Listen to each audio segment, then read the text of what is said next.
one of the most infamous and controversial bands in the world. W.A.S.P, the 40th Never Stops World Tour with special guest, Armored Saint. W.A.S.P live. Go to waspnation.com for tour details and tickets.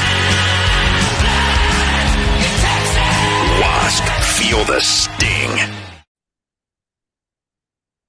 Welcome. We bid you welcome. John Clauser, Johnny Metal, the Metal Dad is your host for W.A.S.P Wednesday with my co-captain, my Dr. Rocker to my Jonathan. Let's see. I'm not even going to try anything else with this re-idolized album. John, the Music Nut, how you doing, brother? I'm doing great, brother. How are you? Other than having a frog in my throat from all the talking we've done before we started recording here. But, oh, man. W.A.S.P Wednesday. We have gone through the entire studio catalog, save one album that we are going to talk about. Maybe not as in depth as we have some of the other albums. I'll go show you this one. I have a couple of versions of this. Today we're gonna look at Re-Idolized, the soundtrack to the Crimson Idol. And yes, there is even this version, which I had Blackie sign when I met him in in Atlanta. I will say this much: 53-and-a-half-year-old me likes this version a lot better. Easier to read. Yep. This one, not so much. Not so much with this one. Anyway, what comes on this thing for all of you who might not know this album or might not know this version of this? So they released a few different versions, I believe, of this album. You had this smaller version, which you get the an expanded version of the original Crimson Idol. Again, there's my copy signed by Blackie with some added songs. You get I think you could have gotten just a DVD version of it or a Blu-ray version, or like me, the DVD and Blu-ray combo. So you get both of them. If this way, if you want to watch the movie that would play that Blackie wanted to have playing behind the band. So we'll get into that a little bit. So chart action wise, I actually had to do a little digging for this one because Wiki's not exactly all that clear about it. But this one actually did hit a couple of charts. Austria went to 26, Germany went up to 17, and Sweden, it went to number 31. So those are really the only chart action for Re-Idolized. So the W.A.S.P Nation has a lot to say about this album. But first, before we even get into my views and the W.A.S.P Nation's viewpoints, John the Music Nut, let's hear what you had to think about. Let's hear your thoughts on Re-Idolized. Okay, thank you so much, John. Now, yes, sir. All right, so thing I'll say about W.A.S.P, in the days where bands put out CDs and the packaging is so flimsy and so beyond mediocre, W.A.S.P don't disappoint. This here is the 4-disc version. This is the 2 CDs. Yep, John's showing that here. Yep, and that's the exact one I have. And hopefully nothing will fall out here. But yes, you can't go wrong with this. I mean, this is pretty sweet. I mean, this is the 2 CD set. Oh, that's a beauty. That's a beauty, John. 2 CDs. We got the DVD and the Blu-ray of the movie that was playing in the background. And only one thing I could say is the CDs are popping out a little bit. But, and then you have the booklet here, which gives you all the lyrics and fantastic pictures throughout on here. And John has the old man's version. Yes, yeah. John has the one you can read. I had to get out the the mic, the magnifying lens on my phone in order for me to read it. But you got all the lyrics here, everything once again, as Wasps want, everything in red and black. Oh, that's beautiful. Yeah, this is so gorgeous to look through. It certainly is. And on here, on this version, the re-idolized, you have extra tracks, and that's something we'll get into. But this was a re-recorded version of the Crimson Idol. And on here, not the same guys who performed. It's outside of Blackie, not the same performers that were on the original. Now you have the W.A.S.P, who was the current band at that time. Two of the guys still there. You have Doug Blair, of course, on lead guitar. You have Mike Duda on bass. You have Michael Dupke on drums, except on every track, except for one. And that song is The Peace, and Frankie Benali plays on that. And of course, we got Blackie on. They list him on bass here as well, but all vocals. He wrote all the songs, guitars, keyboards. He produced the album as well. Now, the differences between the albums. Okay, well, before we get into the additional songs, this is how it sounds to my ears. It's a more organic release. Blackie's vocals are higher in the mix. However, there's not as much backing vocals, not as much vocal tracks. So on occasion, you will, if your ear is so accustomed to the Crimson Idol, and then you listen to re-idolized, there are certain voices that you're waiting to hear as part of a harmony. I really noticed this on Dr. Rocker, but you don't hear it because there's not as much backing, there's not as much vocal tracking on here. Blackie's vocals are higher in the mix, and it's not the music you could still hear, but you could clearly hear Blackie. As for his voice, he's lost very little between 1992, 1993, and 2017. When the only thing he's lost a little bit on, and you would do this at age 60, you're going to lose a little bit of range. But outside of that, if you compare him to other singers, very well-known, very expressive heavy metal singers, his voice is held up quite well. I mean, when I've seen Jeff Tate live in recent years, when I've heard seen Doug Pinnick from King's X live in recent years, their voices, they just don't have that range anymore. Doug can't hit the highs like he used to. Blackie has more of his range left than guys like this. Bruce Dickinson, who did have throat cancer, he doesn't have the range anymore. I mean, still very good singers, don't get me wrong. But as far as being closer to their prime at this point, I think Blackie is still the closest to his prime.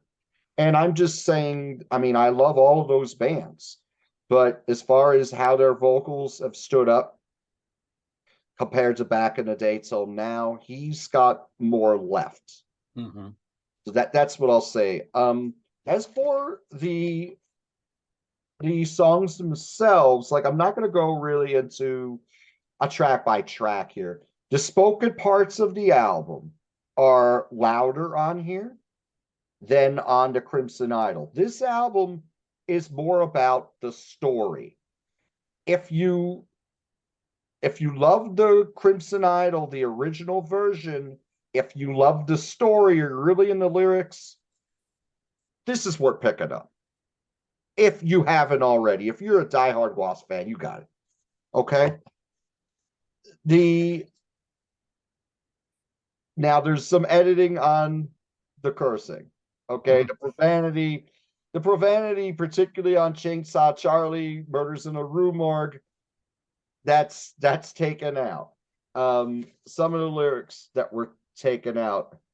When they go into the the second part of Chainsaw Charlie, when he talks about Charlie, well, in Charlie's voice, the line "cocksucking asshole" is changed to "blood-sucking rat hole."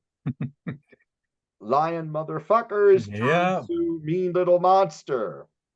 So that stuff, I mean, it reminds you of when you watch classic movies that are now edited. One of my favorite movies of all time, it is my favorite on some days, is Casino, with Sharon Stone and Robert Redford and Joe Pesci. If you watch that edited version that they're going to put on basic cable, the editing there is so hysterical. And that, I'm not saying it's on that level, but it was just something that came to my mind. Freak you, Sam Rothstein, freak you, something like that, you know? Instead of fuck you, right? Right. That's kind of what it reminds me of. But the packaging, again, is spectacular. The playing itself is very close to the original. There are some songs that are shorter and some that are longer. I don't know if it's just how the album is broken up or the sequencing or anything like that. The new songs on the album, well, the additional 6 tracks. We got Miss You. Now, Miss You was originally on Golgotha. And this is a more organic version, but I like this even more than the version of Golgotha. This is a longer version by about another 30 seconds. Doug Blair's playing shines like the sun on here. Wow. What a wonderful solos by Doug on this. And again, Blackie sounds tremendous. Excellent. I love this. I do like this version more, and I do love the original on Golgotha as well, as we discussed last week. Okay, now Michael's song is very solemn. It's more of like kind of a classical guitar piece. It's good for what it is. Miss You is wonderful, because Michael's song goes into Miss You. I should have mentioned that, and that's on disc 1. They split this. They split this over 2 discs. The original album was probably about an hour. This is 80 minutes. Split over. It's like 39 and a half minutes first disc, second one, a little over 40. So on disc 2, you have Hey Mama, which is a short interlude. That's mostly Blackie and acoustic guitar on it, I believe. The Lost Boy would have fit right on the original, like a glove. It's very dramatic, kicks a lot of tail. That would have fit right in on the original. I can't say the same thing about the song The Peace. The Peace is Happy Blackie. the piece would have fit on Golgotha. It doesn't fit in on the Crimson Idol. In fact, it might even be too happy to be on Golgotha. I mean, it's good for what it is. But, it's just, I don't think it's just a good fit with the rest of the album. And Showtime is a spoken word thing between the Jonathan character and the mirror, which would work well on the original as well. If you're really into the story, this works. It's just a 1-minute, 13-second spoken word piece before they go into the Great Misconceptions of Me. Right. So that's pretty much it. I mean, is it as good as the original? No. But if you really love the story, if you're really into the lyrics, it's definitely worth checking out. And I'm sure most of you fans, W.A.S.P Nation, I'm sure you already got it. And you probably think quite highly of it. It is a little different. But as far as the re-recording itself, the guys all do a tremendous job. This is not when Sharon Osbourne brought in 2 musicians to re-record Diary of a Madman. It's not that. And nothing against those. I forget who came in on it. It was Lee Kerslake and Bob Daisley played on the original. Then I want to say it was Metallica's bass player now, Trujillo. Trujillo Okay, Robert Trujillo. and Mike Borden. I almost want Okay, to yeah, say I was thinking. because Mike Borden was playing with Ozzy in the mid '90s, and I think that's about the time it came out. So yeah, I want to say it was Mike Borden and Trujillo. Okay, thank you. Yeah. I wasn't sure who they were.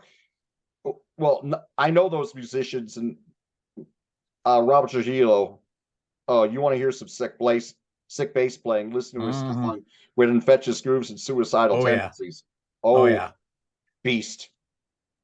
Anyway, they're great musicians, but you can really tell the difference when they re-recorded them than when you had Bob Daisley and Lee Kerslake. And Sharon did that because she didn't want to pay royalties to those guys, Nah, which was a shame. And then absolutely.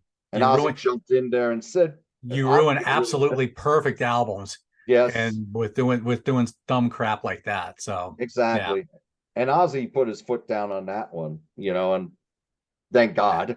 Yeah. Uh, Thank goodness. Yeah. Yeah, so when I mentioned that because they re-recorded excellent musicians re-recorded these and it lost the greatness of the original it Hmm. on that album. But here you got the new Wasp in here and it hasn't lost anything. It Hadn't lost hasn't a lost bit. anything. Hasn't lost anything at all. It's just the production's a little bit different. Hmm. So just to make that comparison, Sure. you're not going to be disappointed musically by this at all, like you would have if you picked up that Diary of a Madman version, which I believe they probably took. I think they took that off the market. Yeah. I don't. Yeah. Yeah. Anything you get now is the correct version. Thank God. So yes, I Yes. agree.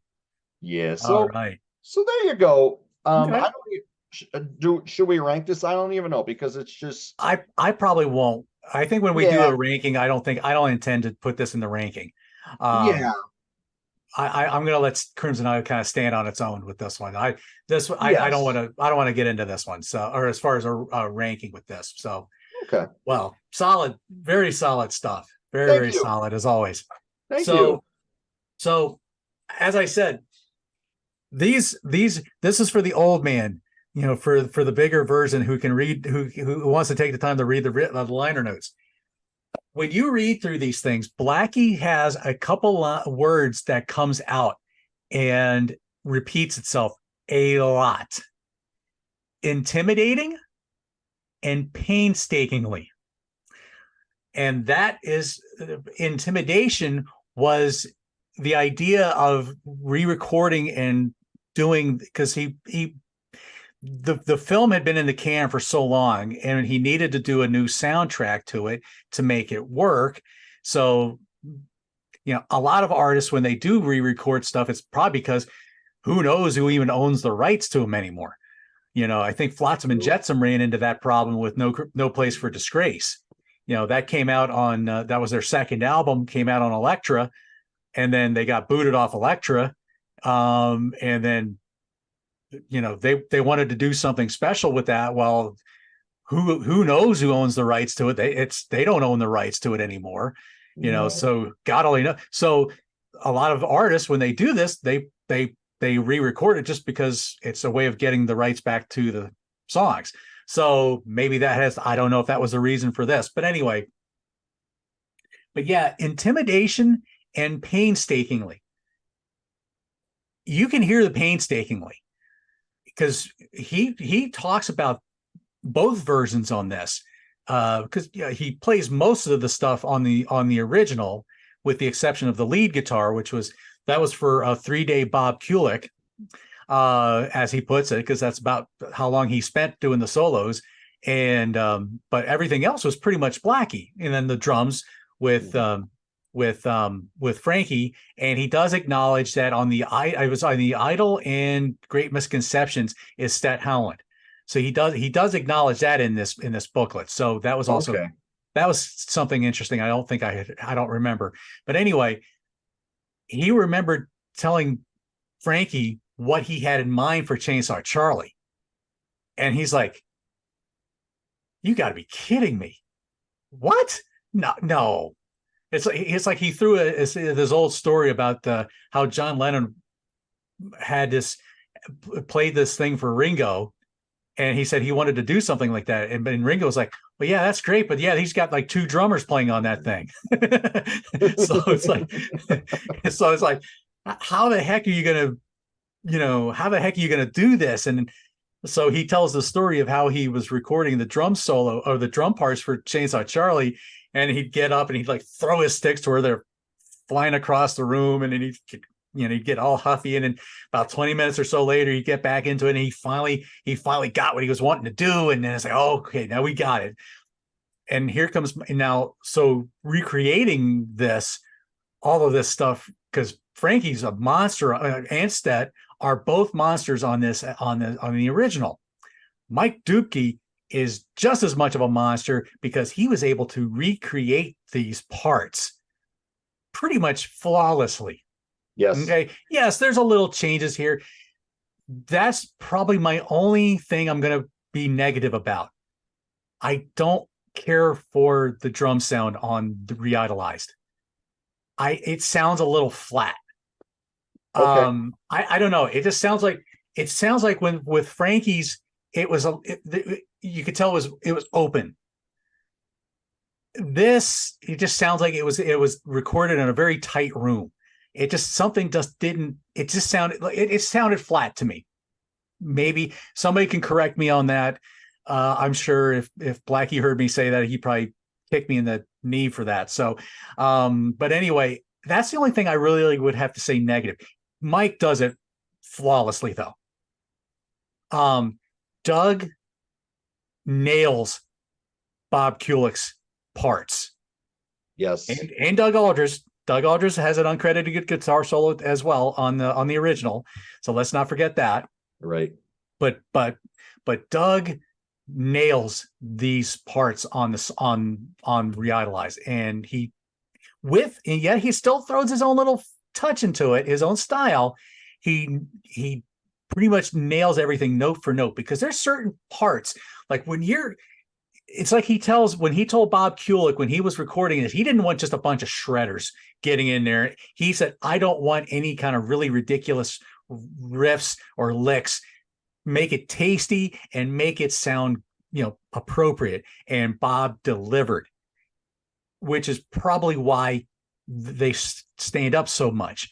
Doug, he was already pretty much trying to mimic all this stuff anyway. And right. So he as we heard him on the 3 songs that we saw him on, he hits it. But when you're listening to certain solos, there's like certain passages that you always look for. Okay. I'll give you an example. Steely Dan, Kid Charlemagne. Okay. Larry Carlton has this beautiful solo, but there's like certain little parts in there that you always, when you're seeing them live, you expect whoever's playing in the band to at least be able to knock some of those parts down. I saw Steely Dan in 2016, and I don't know who the player was for him at the time, but the guy was kind of doing his own thing, and he really didn't. There was like certain little points, like the end of the solo is when Larry Carlton does this one little bend and it, tap thing at the end. Yeah, well, that he didn't do that. I'm like, that's an iconic part. That to me, that's an iconic part of the song, and I think a lot of other people probably feel the same way. There's parts where it's like if Doug did a totally different version of the guitar solo for "Hold on My Heart," he'd have some fans writing about that. So, right. And same with the Idol. There's you have to just do your best to get as close to you as he can, and I think he did. So I have no qualms about that. Duda comes in, he does whatever he did for bass, taking over for whatever Blackie had done originally. Again, I think you're right. I believe it's a little bit more in the mix, the bass. Mm-hmm.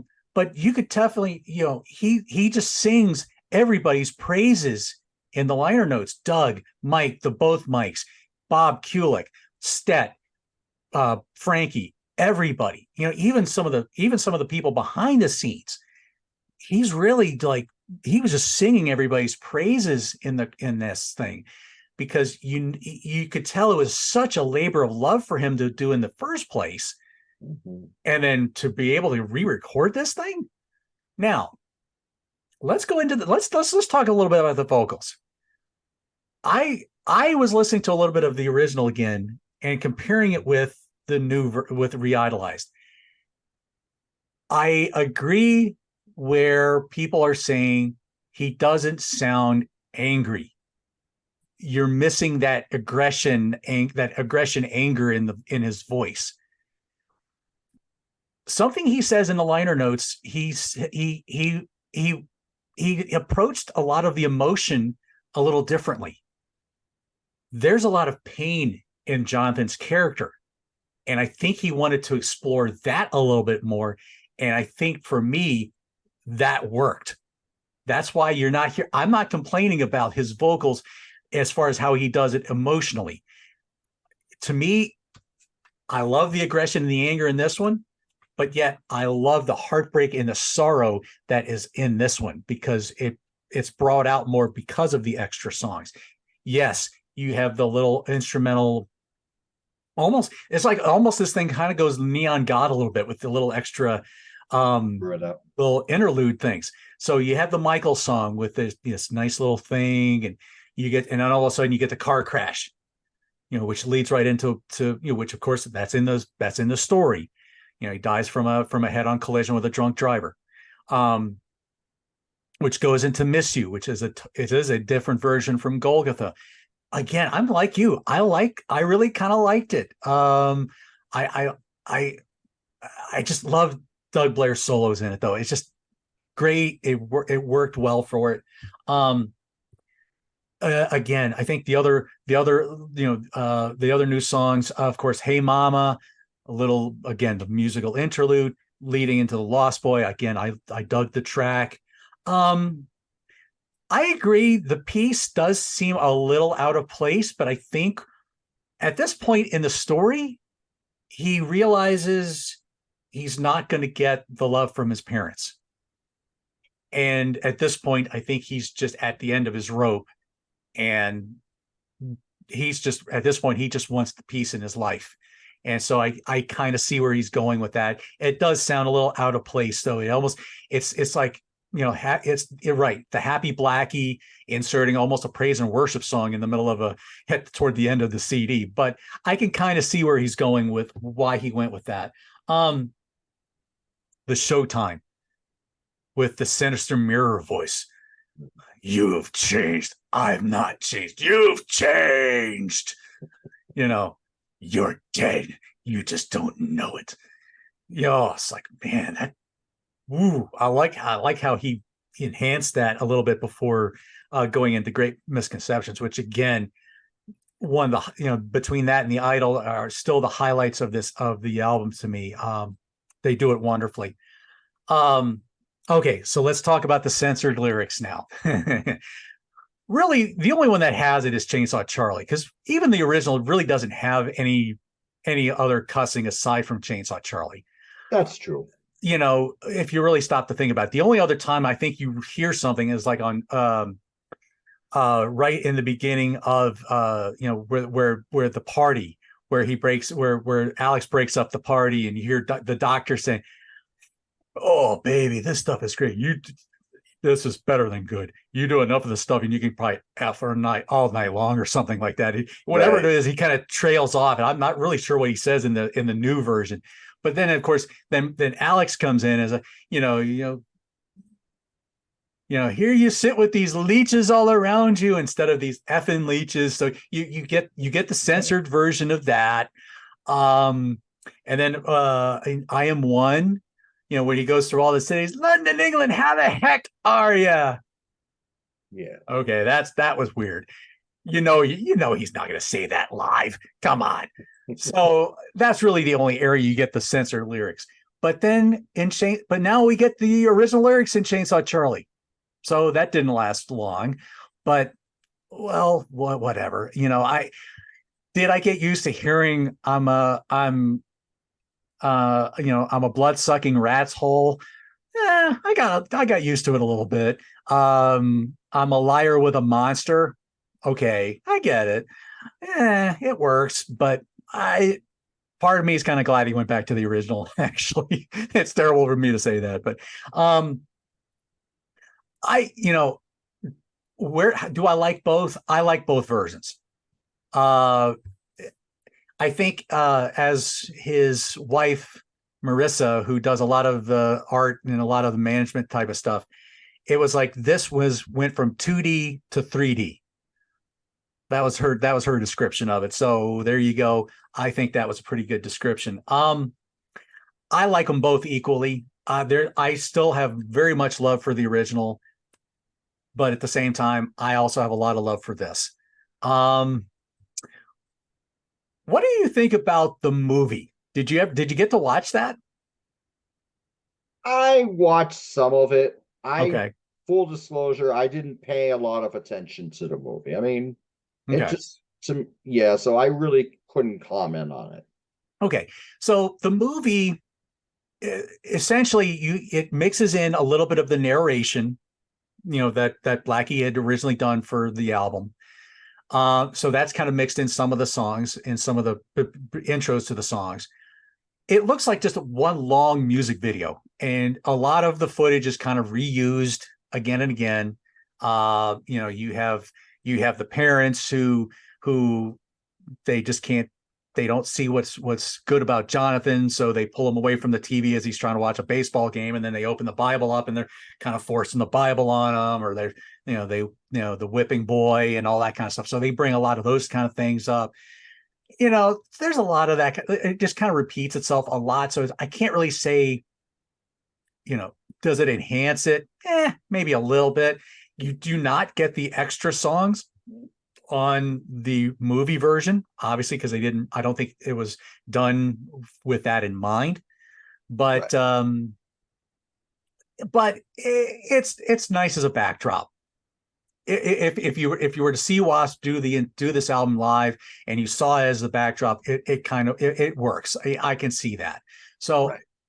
I think I watched it when I first got it, and I actually just watched it earlier today for the second time. So I've only watched it like a couple of times. So I enjoy it for what it is. It's, I can take or leave. So before we go into the W.A.S.P Nation, John, I know they did a little bit of touring uh, with this. Not in the States, not in the States, I can tell you. Right. Yeah, we got 53 shows. Okay. Um, 51 in Europe, and the last two shows of the tour were in Russia and Ukraine, respectively.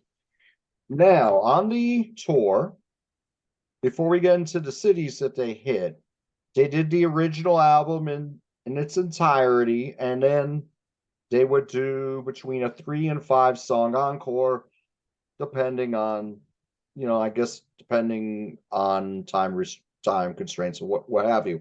The first show, they did Heavens Hung in Black in the encore. The first show, they did Real Me, Love Machine, Wild Child, Heavens Hung in Black, and I Want to Be Somebody. That first show was in Gothenburg, Sweden. Hmm. That was the only show that they did Heavens Hung in Black in the encore.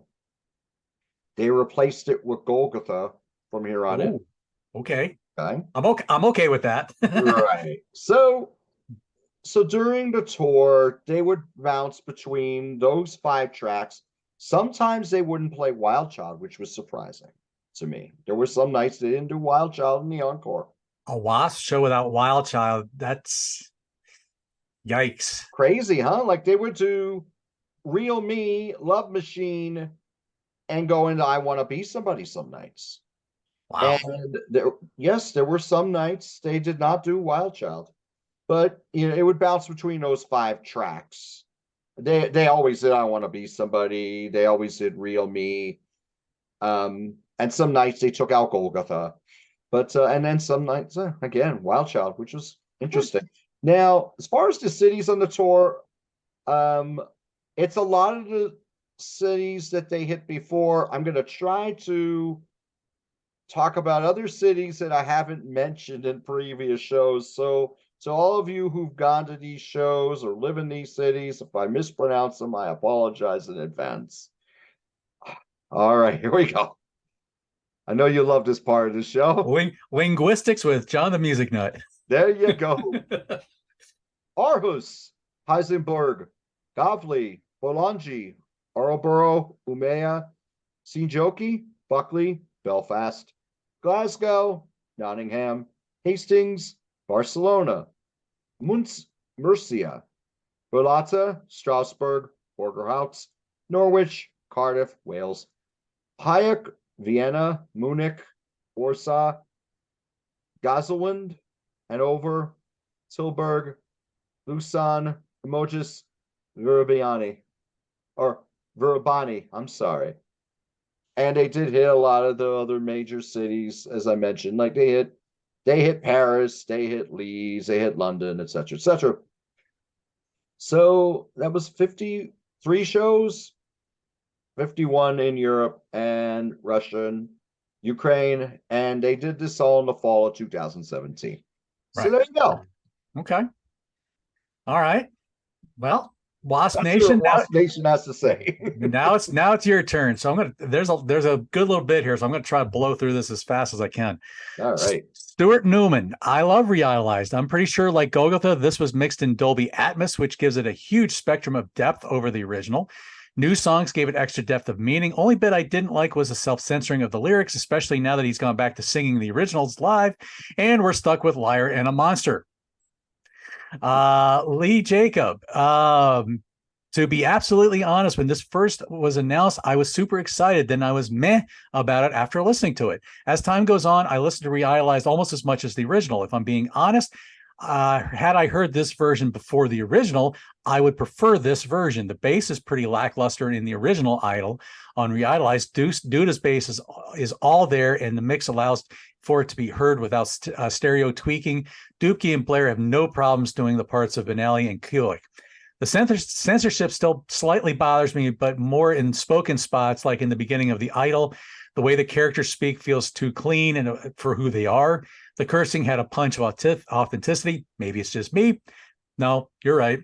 As for the extra tracks, honestly, Miss You is better on. He thinks Miss You's better on Golgotha. Okay. It feels slightly out of place on Crimson Idol. Michael's song is a rehash of Euphoria on Holy Terror, and it worked better there. Hey Mama and The Lost Boy work well and don't detract from the pace to me. The piece, I feel it slows things down too much again and is a bit out of place, is a bittersweet, as it's the last drums Frankie Benelli will ever lay down for Blackie. Rock in peace, Frankie. Showtime, I think, works well as an intro to Great Misconceptions.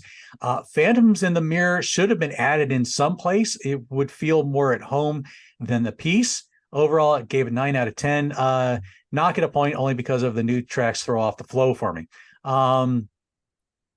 Graham Mitchell, I agree with those who wrote before me. I think the ReIDOLized is excellent extension of the original, which is also cool. Added commentary towards a fuller telling of the story. I was amazed at how Miss You was the first track written for the original, but not on the original album. It does sound misplaced. It does sound misplaced with its sound. It helps with the dialogue of how high he held his brother in his life. So I will go with that. Taking out the cuss words didn't really change things for me, but it did lose the immoral character of Charlie and the pompous attitude of the manager. That changed them from self-serving characters to ones that were caring. My only negative would be the accompanying the DVD Blu-ray, which could have been updated to include the new tracks. A proper film could be made using this as a base. Christine Maxwell, that was Graham Mitchell that said that, by the way. Christine Maxwell, I like it. My favorite song is The Piece. I can relate. Sorry, folks, that song was not on the original item. Joel Leischer, ReIDOLized should never have been made. The original is perfect, and the new version is neutered and politically correct. Well, you're probably right there. The movie is a joke, and he puts movie in quotations. It's just a massive music video with no actual dialogue. I pre-ordered this when it came available because I had high hopes, but this disappointed me. I should have saved my money. Let's see. Let's see. Let's see. Mark Aldred, Waste, I could care less. I only have the original. Maciej Gwazdowski, I apologize for butchering your name. Great album. Martin Poirier says something in French. I think love this album. I forgot to click the see translation.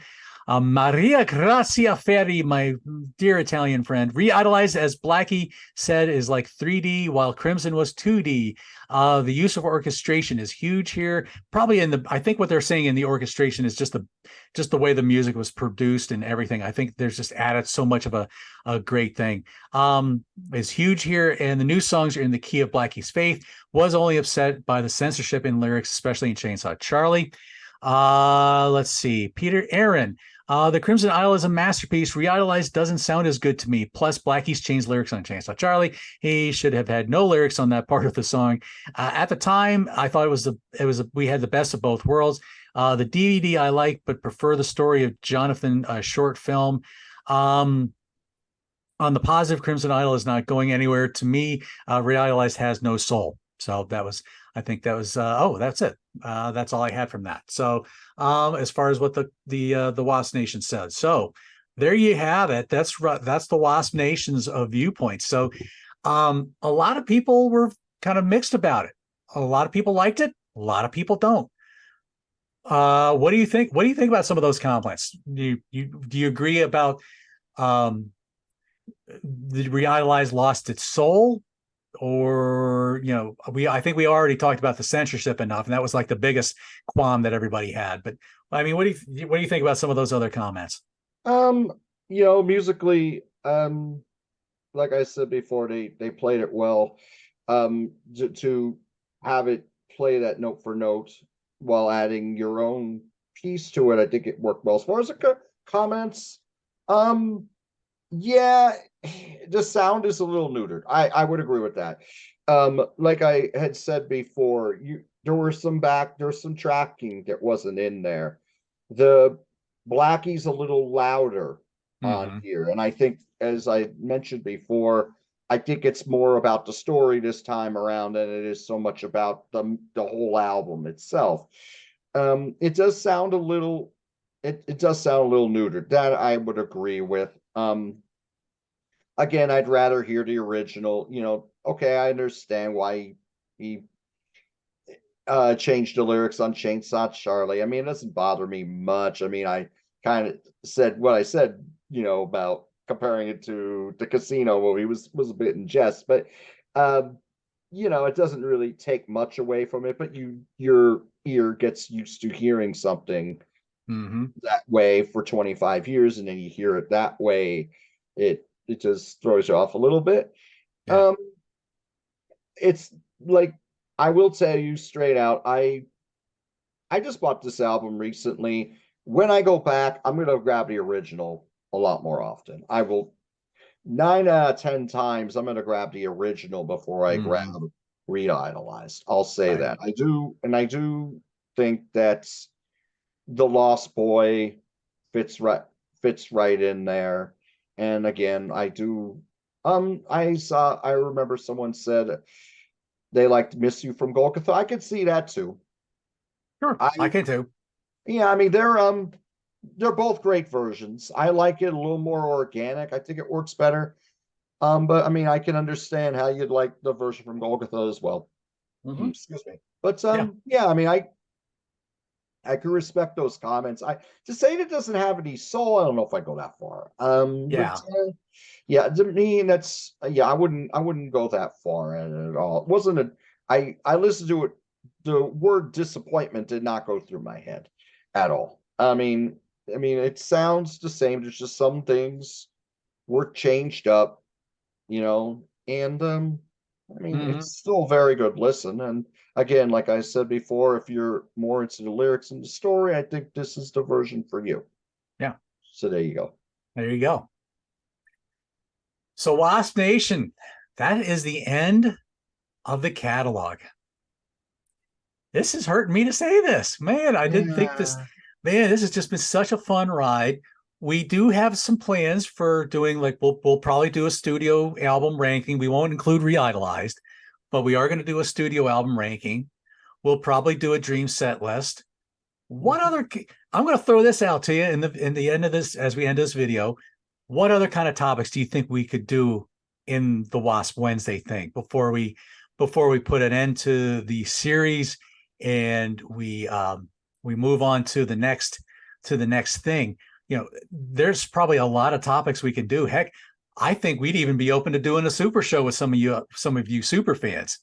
You know, sure. If you all are willing to get on Zoom here and you all want to talk some WASP memories that you have with us, times that you've seen them in concert, what's your favorite album by the band or something? Hey, I would love to do it.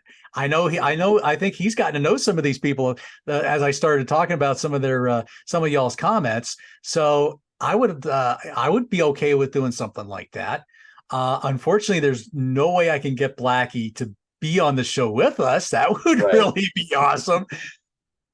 If you're watching, Blackie, no, I know he needs to be rehabbing his back, and he has a second leg of the tour to get ready for. So, but if you got some other ideas for something that we could have some fun with, let us know in the comments. Like, share, subscribe, all the YouTube lingo and all that kind of thing. This has just been so much fun. We were on before we got on air. There's like 5 or 6 bands that down the road we're gonna do the same similar thing with W.A.S.P. We're not gonna give anybody any bands away yet. That's for down the road. But we've got some ideas that John and I are going to do together. So this is not going to be, once we're done with WASP Wednesday, it ain't the last you're going to see of us. So that's a good thing. That is a thing to look forward to. So speaking of things to look forward to, John, what kind of things can you be plugging? What you got coming up? Well, as we're recording this in 90 minutes, I will be doing a show on Rock Daydream Nation with our friend Mr. Peter Kerr about the Buzzcocks. Ah, okay. Which was postponed, but we're gonna do the show. We're gonna do the show in 90 minutes, so I already got my notes ready for that one. We're gonna be doing Judas Priest Jugular. I'll be part of that panel on the Contrarians. We're gonna film that Monday, which should be June 12th, and that will be out at a later date. June 14th, there's going to be on Grants Rock Warehouse. We're going to continue the monthly One and Done series on them. And we're going to talk about BBM, which is Ginger Baker, Jack Bruce, and Gary Moore, and their album Around an Extreme. I'm not sure if that one's live. Okay. But I'm really looking forward to that. Thursday, we're doing another show on the Contrarians we'll be filming. There'll be another panel where we're going to talk about this. The series is going to be the show is going to be called 666. Name your 3 favorite albums, but they have to be the 6th album in the band's discography. Peter Jones comes up with some fantastic ideas on the He does. That's one of his. Okay. Yeah. That's an interesting one. Yeah. Okay. Gosh, yeah. Let me think. Oh gosh, I don't think I could come up with anything that quick, and I don't want to take up time. But okay. Well, as far as anything else I've got going on, I just did a rock and North and South Rock and Metal Connection show that came out this past Saturday, where we talked about the not so sophomore jinx, and we had some good laughs throughout that show. It was a fun time. I always have a fun time with those guys too. Just as much as I have as much fun with my co-captain here. We've got, let's see, this Thursday, I'm supposed to be doing an April Wine album ranking on Grants Rock Warehouse with Tim Derling from Tim's Vinyl Confessions and Dave Lubin. So that'll be a great show. probably be it's probably going to wind the April wine series, because I feel like that's been going on for a long time. And then I'm doing rock postcards with Peter Kerr on Friday, where he's going to talk about a band that I gave him from here in America, and I'm going to be talking about an Australian band that he gave me. So, so we got that. I've got a Bicycle Legs show coming up next week, I believe. Cover Songs Part 2, which I need to go dig in my catalog for what I'm going to do. And I know we're supposed to do it in defense of The Pack is Back with Peter Kerr as well. I don't think that's been rescheduled yet, but that is also in the works. But other than that, that's all I got. I've been just kind of doing this and life. So that's pretty much all I've been doing. I haven't had a chance to do much else on anybody else's channels lately. So WASP Nation, fellow Hellions, please tell me what you guys have thought of WASP Wednesday as a whole. You know, if this has just been such a joy for me to do. It's been a joy to work with John the Music Nut, and I look forward to all the other bands that we're going to be tackling in the future as well. So, you know, like I said, this ain't going to be the last you see of us together. This is going to be we need to come up with a name for ourselves for all the future shows. But anyway, so with that said, John Clauser, Johnny Metal, the Metal Dad from my Music Corner, John the Music Nut, my faithful co-captain on this great series we've been doing. Thank you all for watching. Please like, share, subscribe. Let me know what you think of ReIDOLized. What other WASP topics do you think we can tackle yet? And we'll see you very soon. Take care, everybody. Take care. Thank you so much. Thank you, guys.